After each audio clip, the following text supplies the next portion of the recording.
welcome to another episode of Google My Business Problems. I'm Brooke Borup, your host, and I have Julie Shopa from Clarity Finances here today talking about job costing. So for those of you that want to know how much profit you're making or how much that job is costing you, this is the segment for you. Julie, let's dig into job costing.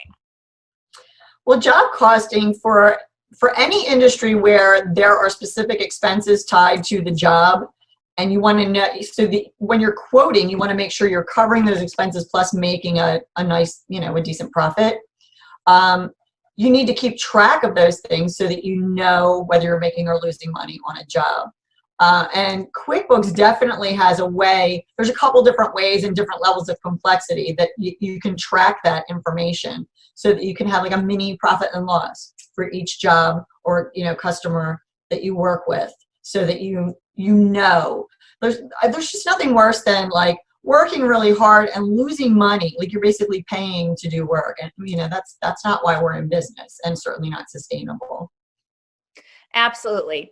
So there are a few different ways to make sure that you're doing what you need to do in QuickBooks to be able to see what those job costs are and how you should be quoting them now or in the future, or basically correct yourself if you're not making enough profit on the jobs that you are bidding on. So if you're interested in knowing more about job costing, how to do it, and how it really applies to you and your company, get a hold of Julie. Her information will be on the next slide, and I look forward to seeing you on the next Google My Business Problem series. Have a great day.